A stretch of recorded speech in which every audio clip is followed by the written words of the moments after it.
Graça e paz, povo de Deus. Eu sou o pastor Cláudio do Ministério Internacional Novo Tempo e eu vou trazer hoje, uma reflexão bíblica para nossa meditação. Essa reflexão ela se encontra no livro de João, no capítulo 3, verso 14 ao 16.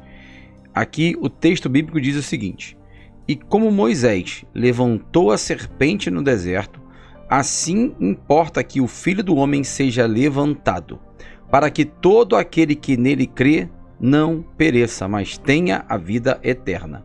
Porque Deus amou o mundo de tal maneira que deu o seu Filho unigênito, para que todo aquele que nele crê não pereça, mas tenha a vida eterna. Esse texto ele é muito conhecido. Inclusive foi com esse texto bíblico que eu me converti, em 1994, quando eu tinha 14 anos.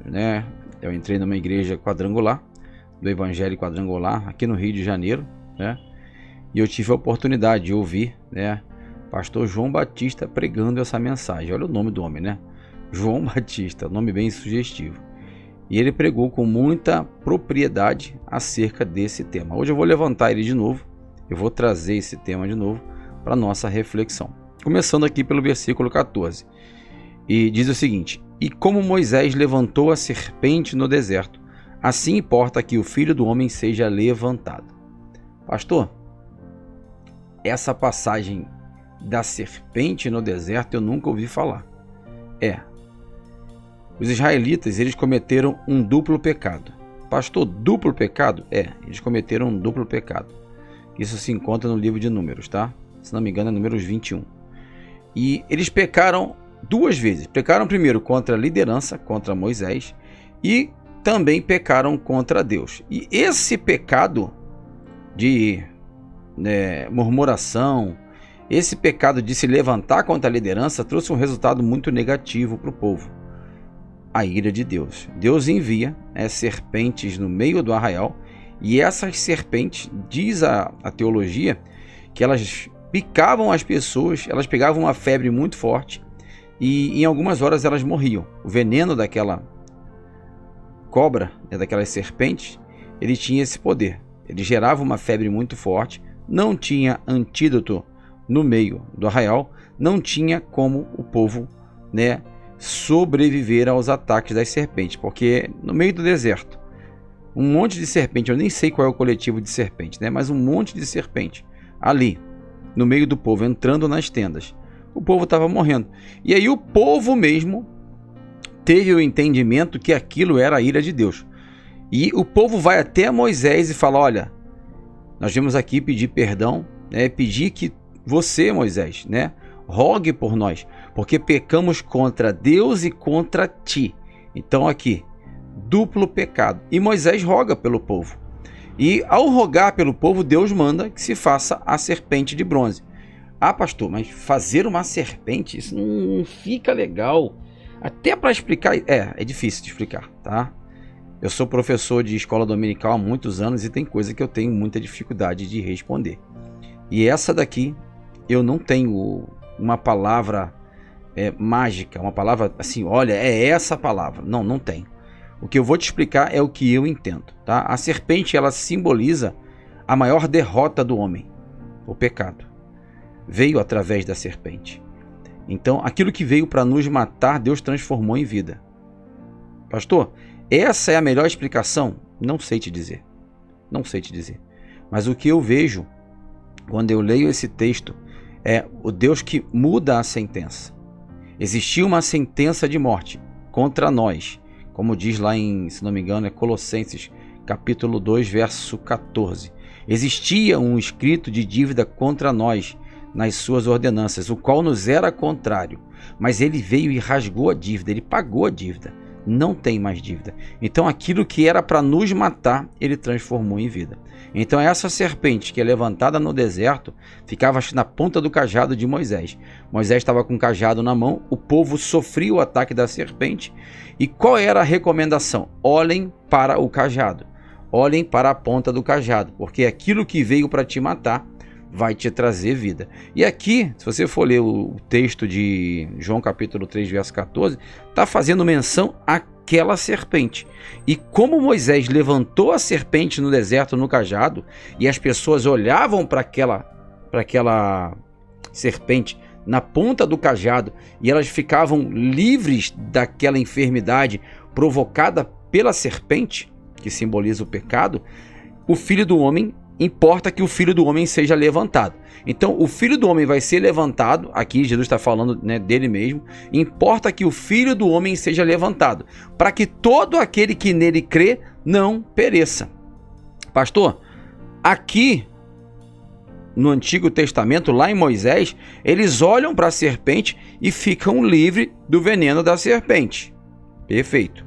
Aquele ataque deixou de ter significado na vida deles. Mas eles poderiam ser picados de novo? Sim, poderiam. Poderiam. Aqui nós estamos falando de algo que aconteceu, que foi transitório. Aqui nós estamos falando de algo que é permanente. Então, importa que o Filho do Homem seja levantado, para que todo aquele que nele crê não pereça, mas tenha a vida eterna. Perecer. O que seria perecer? O que é perecer? É sofrer a condenação. É ficar esquecido. Tinha dois ladrões na cruz. Tinha um ladrão do lado de cá e um ladrão do lado de cá. Jesus está ali, crucificado no meio. Um dos dois reconhece quem é Jesus ali no meio. E ele fala: Senhor, lembra-te de mim. Lembra-te de mim quando entrares no teu reino. Pastor, mas aquele homem, ele se arrependeu dos seus pecados? Ele teve alguma atitude de arrependimento? Teve. Óbvio que teve. Você conhece a história de Zaqueu, não conhece?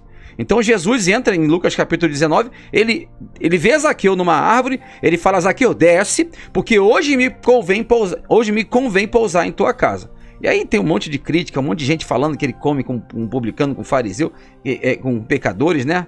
E estão falando um monte de coisa, e Jesus não está nem aí porque estão falando. Jesus entra na casa de Zaqueu, senta e fica lá. Zaqueu está observando o que está acontecendo e dentro do seu íntimo ele se arrepende. Ele se arrepende e ele levanta e faz um discurso maravilhoso. Ele fala: Senhor, eu me arrependo do que eu fiz. Tudo que eu fiz de errado. Sabe, eu vou pegar metade do que eu tenho, vou vender e vou dar aos pobres. E todas as pessoas que por acaso eu tenha prejudicado, apesar de dizerem que ele realmente prejudicava as pessoas, eu vou restituir quadruplicado. Quadruplicado. Eu li em outro momento, não sei se foi no livro História dos Hebreus, eu não lembro exatamente onde foi, que a lei dizia que quando você prejudicasse alguém, você tinha que restituir o dobro. Mas aqui eu venho e restitui o quádruplo. 4 vezes mais, ou seja, o dobro do que a lei ordenava. Eu não lembro de ter lido isso na Bíblia, mas eu li isso num livro, né, que fala sobre a história dos hebreus. Eu não sei se foi Flávio Josefo, eu não lembro agora de cabeça, mas falou que Zaqueu ele restitui 4 vezes. Por quê, pastor? Porque ele se arrependeu. E aí Jesus olha para Zaqueu, olha para quem está ali e fala assim: olha, a salvação hoje chegou a essa casa, porque esse também é filho de Abraão, porque o Filho do Homem veio buscar e salvar o que se havia perdido. Pastor, mas em algum momento Zaqueu falou que se arrependeu? As atitudes de Zaqueu demonstravam isso. As atitudes de Zaqueu demonstravam isso. Eu tenho uma aula do professor Presley Camargo, pastor e professor Presley Camargo, que ele fala algo muito interessante. Ele falou assim: olha, o pregador, ele consegue despregar toda a mensagem com uma coisa. Aí você pergunta: qual, pastor? Qual a sua vida? A vida do pregador desprega a mensagem. Desprega. E aqui Zaqueu, a vida de Zaqueu está pregando a mensagem. Eu vou restituir, eu vou fazer e eu vou andar em retidão. Jesus viu e a salvação chegou ali. O ladrão da cruz é a mesma coisa. Jesus olhou para ele e falou: ainda hoje estarás comigo no paraíso. E você vê ali o cuidado de Jesus em não deixar com que aqueles que creem no seu nome pereçam. Você conhece a história do Atos dos Apóstolos, capítulo 16, né? Paulo e Silas estão ali fazendo a obra missionária. E aí, Paulo, né, fica incomodado com uma determinada mulher e ele vai lá e repreende, expulsa aquele espírito de adivinhação da vida da mulher. Consequência, vai preso, açoitado, humilhado, amarrado com os pés no tronco, tratado como um bicho, e ele está lá. E aí, você pensa o seguinte: pastor, Paulo e Silas agora, eles vão cantar e vão adorar porque estão livres. É isso que aconteceu? Paulo e Silas estavam livres quando cantavam? Não. Eles estavam cantando porque estavam sofrendo aquilo que o Salvador sofredor colocou sobre eles como missão. E eles cantavam, e ao cantar, diz a Bíblia que o Senhor se mexe. O céu se movimenta, abala as estruturas da cadeia. E toda a cadeia, né, todas as amarras, todas as correntes, tudo aquilo que prendia a todos, caiu por terra. Pastor, como assim? Eles passam por isso tudo e decidem adorar. E diz o texto bíblico, depois você lê lá em Atos 16, que todos os presos escutavam o que aqueles dois homens que estavam ali, humilhados, açoitados, tratados como bichos, estavam fazendo. As pessoas, elas observam muito mais aquilo que nós fazemos do que aquilo que nós falamos. E quando o carcereiro viu aquela cena, o carcereiro ele tentou tirar a própria vida. E o apóstolo Paulo falou para ele: não te faças mal a ti mesmo, porque ninguém escapou, ninguém fugiu. Todos estão aqui. O homem veio tremendo, cara. Os ossos do homem tremiam. E aí, é interessante no texto, que a versão que eu tenho, se não me falha a memória, é a King James e a versão João Ferreira de Almeida, fala que o homem pede luz. E pedindo luz, saltou para dentro. E ele pede luz. E só dá luz quem tem luz, irmão. Só dá luz quem tem luz. E Paulo e Silas tinham muita luz. E eles deram luz para o carcereiro. E o carcereiro, tremendo dentro de si, ele faz a pergunta fundamental para todos nós que servimos a Deus. Qual foi a pergunta, pastor, que o carcereiro fez para Paulo e Silas? Senhores, o que eu devo fazer para não perecer? O que eu devo fazer para ser salvo? Rapaz, essa pergunta ela é maravilhosa. Assim, na minha concepção, é a melhor pergunta que eu já vi na Bíblia. É a melhor pergunta. O que eu preciso fazer para ser salvo? E a resposta de Paulo é maravilhosa. Atos 16, 31. Ele diz o seguinte, olha aqui, ó. Olha aqui, volta aqui em João capítulo 3, verso 15. Ó, para que todo aquele que nele crê não pereça, mas tenha a vida eterna. Paulo responde para o homem: crê no Senhor Jesus Cristo e serás salvo, tu e a tua casa. Jesus não quer que a gente pereça. Ele quer que tenhamos vida, mas não é uma vida qualquer. Pastor, como assim não é uma vida qualquer? Aqui, se você for ler o texto, está dizendo o quê? Mas tenha a vida eterna. Um dia um aluno me perguntou: como é que eu vou saber o que é a vida eterna? Como é que você vai saber? Como é que você que está aí me escutando vai saber? O que é a vida eterna? Se a nossa vida que nós estamos aqui, nós vivemos, é uma vida limitada. A gente vê pessoas nascendo e pessoas partindo. Nascendo e partindo. Eu tenho 46 anos. Eu já vi muitas pessoas nascerem. Meus filhos nasceram, meus 3 filhos. Meus pais estão aí. Perdi. Alguns parentes já se foram. Amigos já se foram. E a vida que eu tenho contato é essa.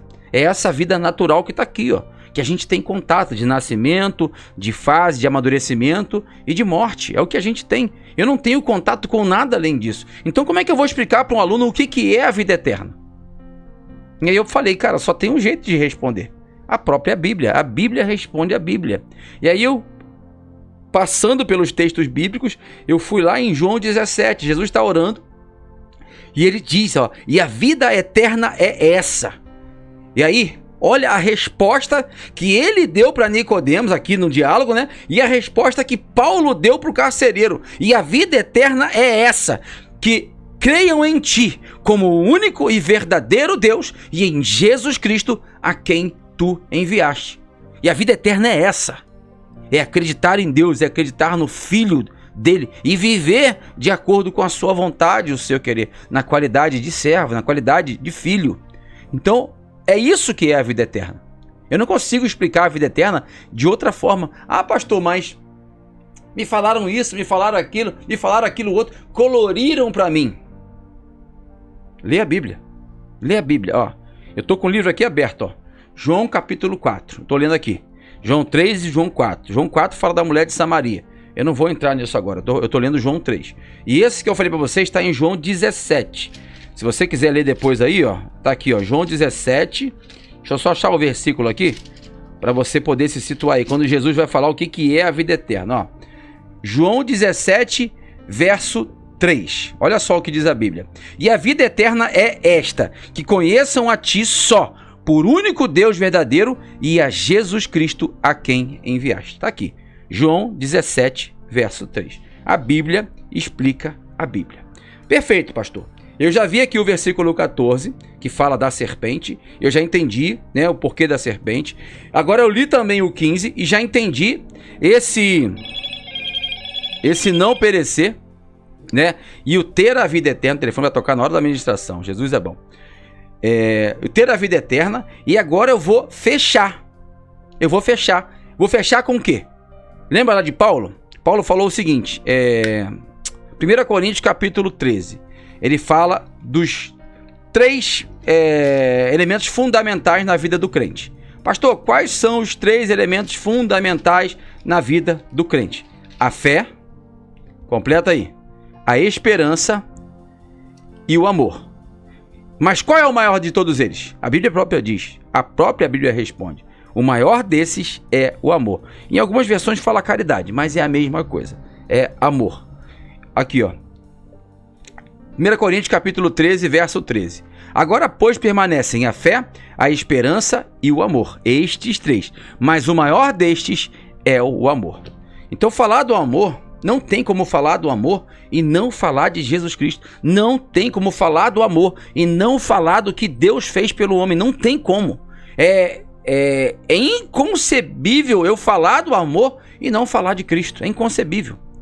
Quando a Bíblia fala assim, ó, ainda que tua mãe que te amamenta, ainda que a mãe seja capaz de fazer isso, deixar o seu filho a quem ela amamenta, todavia eu não me esquecerei de ti. O Senhor não esquece de nós, porque o amor de Deus ele está muito além do amor de uma mãe, de um amor de um pai, da capacidade de um ser humano de amar. O amor de Deus está além disso, ele consegue ver lá na frente, coisa que eu e você não conseguimos ver. Então você vê aqui o texto de João 3,16, que para mim, né, essa palavra, quando eu escutei a primeira vez, eu só chorava. Eu só chorava, porque eu nunca tinha escutado. E foi a primeira vez que alguém pregou para mim, desse jeito. Jesus falou para Nicodemos, um mestre da lei. Um mestre que chega para ele no começo do discurso e fala assim, mestre, sabemos que és mestre vindo de Deus, porque ninguém faz o que tu fazes se Deus não for com ele. Então o próprio mestre Nicodemos está afirmando que ele é um mestre, mas não é só um mestre, é um mestre vindo de Deus. Cara, isso é muito forte. É muito forte, assim, você entender desse jeito. Por quê, pastor? Quando Jesus vai ter com Pedro, e Pedro está pescando e não consegue pegar nada durante a noite, Jesus pede para usar o barco de Pedro para pregar. Então, Pedro vai e cede o barco para aquele mestre. Mestre, pode usar o barco. Eu sei que você quer ensinar os seus discípulos. Pode usar o barco. Tu és mestre. Vai lá, usa o barco. E o mestre prega. E quando o mestre, segundo o pensamento de Pedro, tá? Quando o mestre termina de pregar, o mestre vem até Pedro e pergunta, e aí Pedro, como é que foi a noite? Como é que foi o trabalho? E aí Pedro fala, ó, nós trabalhamos e não deu resultado nenhum. E aí o mestre, na mente de Pedro, considerando Jesus um mestre, fala para Pedro, Pedro, posso te pedir uma coisa, cara? Vai lá e joga a rede agora do outro lado. Joga a rede do outro lado. Mas Senhor, nós já fizemos isso a noite toda.